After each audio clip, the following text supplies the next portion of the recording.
Hi, I'm Tim. Welcome to Watchbox, and thanks for logging on. If you love this watch, email me, tmosso@thewatchbox.com. It's in the description below. Your purchase and pricing email question line for buying this or any watch you see on any Watchbox platform. Please reach out to me directly. Email tmosso@thewatchbox.com for pricing. Today, we are discussing a 2021 model year limited edition of 250 pieces in grade 5 titanium.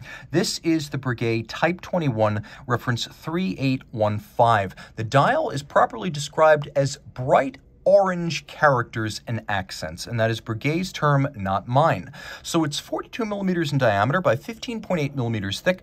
It is 48.5 millimeters from lug tip to lug tip with a 23 millimeter spacing between the lugs. It harks back to the mid-1950s Type 20 Breguet aviator's chronograph, which was built for the French military to a contract that was called the Type 20 contract. So Type 20 was used to describe every type of Type 20 watch. Many were made by other brands, Oracoste, Dodin, Breguet.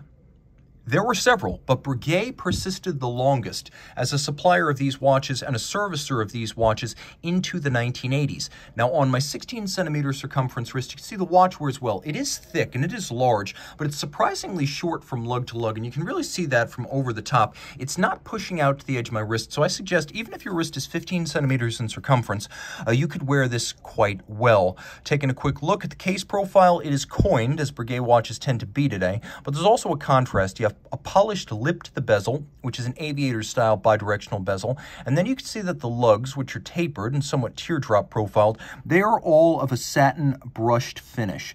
Taking a quick look at the crown side, you can see vintage-inspired pump pushers, and the crown is actually a screw-down unit. The watch is 100 meters water-resistant.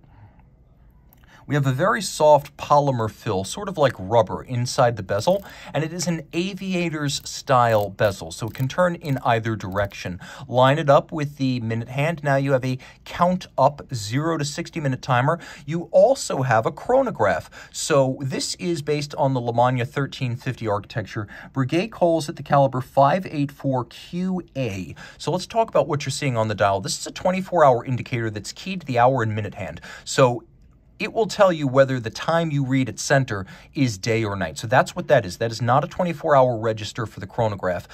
The chronograph features a radial 60 seconds display, which is conventional, and a feature inherited from the Lume on which it's based, which is a radial 60-minute indicator. And you could see that it really does indicate 60 minutes radially, just like that. So it's very easy to read this chronograph at a glance. There is a date. There is a quick set for the date, though the watch does not have hacking seconds. Let's take a quick look at the Lume Shot here.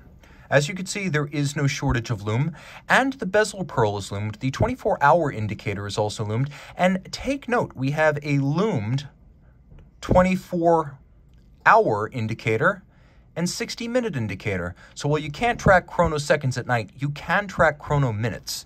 All right. So, turn it all over, and Breguet has dramatically improved the finishing of these Lume 1350-based movements. They used to be fairly basic, more or less cased up exactly as they came from Lume.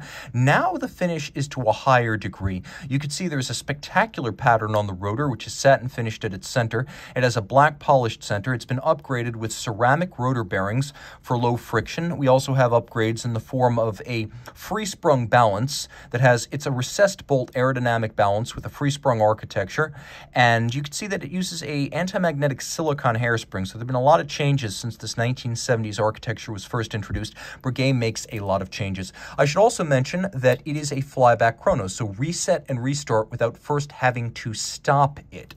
Turn it all over one more time, and you can see that there's a lovely Cote de Genève on the bridges. There's engine turning on the base plate. There's black polishing on the screw heads.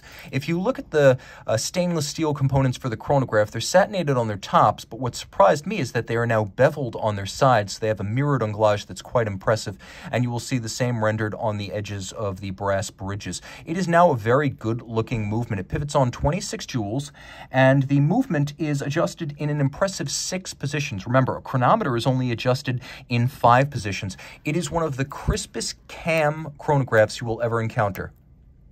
This actually feels sharper and crisper than the column wheel in a Frédéric Piguet 1185, so it's very well tuned, a testament to the might of LeMania and Breguet. And it is a LeMania-based movement.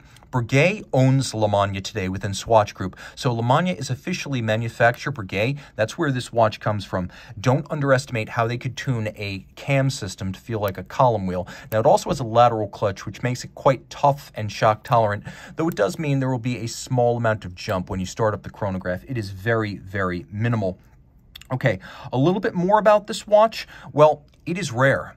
It's only been out for 1 year. It's a limited series, so they're not making any more. And frankly, the world needs more cheerful, colorful sports watches. This is a military-inspired watch that comes from military aviation history, but does not take itself too seriously. And in grade 5 titanium, it's lighter than steel and more scratch-resistant than steel. Reach out to Team Mosso at thewatchbox.com for purchase and pricing details.